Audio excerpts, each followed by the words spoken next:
Good morning.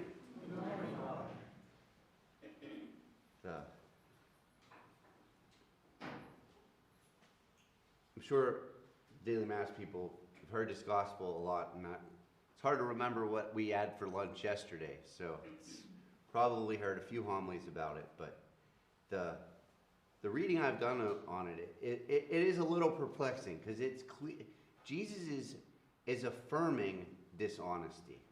He's saying these guys are gypping their master.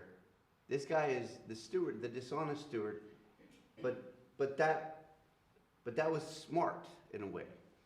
And I think with the Lord isn't affirming sin in a fundamental sense, but what he's doing is he's attempting to get us to see that we need to do whatever we can to be in his kingdom.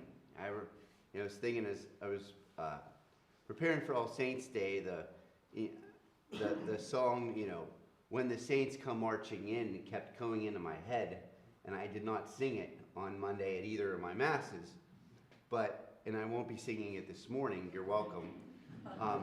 But I want to be in that number when the saints come marching in. What do I have to do? What do I have to do? Who do I need to be friends with? What do I need to renounce? What do I need to let go of? Where do I need to go? Because to be outside, it's like I'm too weak to dig and I'm ashamed to beg. I was once told, I've said this, and I think I've said this in a homily before. I worked, and I was a college student. I once worked, it was called a government services intern for PennDOT, but what I did is I helped with the road crew, like maintenance crews that summer. It's a lot less exciting than the title, but I hated that job. Actually, I hated the stop slow sign holding the most. Because we weren't on busy roads a lot of the times, and it would just be like, oh my gosh, this has got to be what hell feels like. But the thing that, I really wanted, we had some tough guys on the crew, and I was probably like a few pounds lighter then, but not tremendously stronger, and not necessarily that. But I tried. I was not trying to be lazy. But one of my coworkers commented, "You are the worst shoveler I've ever seen," which still hurts. That's still something I need to talk about in therapy. But the point is, we all have this awareness that I don't want to go to hell. I don't want to. And I don't want to go to purgatory. I don't want to go to purgatory for a heck of a long time. I don't want to. Do that. So what do I have to do? And I think that's a question we want to confront our day. How can I live this day for you so that I never leave you? Because we know in our world, right?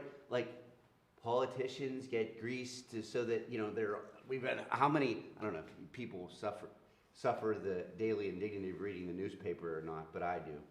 And might not be a daily activity, that would be silly. But I read the newspaper, and this infrastructure bill, or in this other bill, that the Democrats they're divining on a daily basis. It's been the story of the last 6 months. And I have my perspective on, but I won't get the perspective. The point is, invariably, there are millions of dollars being pumped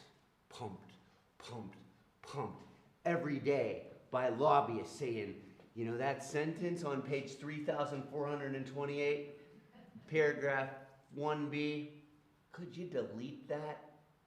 I have a really nice, we're going to really fill up your PAC next year if we could just get that 8 words deleted. Because they're, pharmaceutical company or law firm or, whatever it is. And I think for us, we're not that fiery. So again, let's be on fire for our destiny. St. Paul was that. And that's why he was so passionate with the people, as we heard in the first reading. This all-in desire to share Jesus in every place, especially places that hadn't heard him. So anyway, let's beg for the grace. St. Paul, pray for us.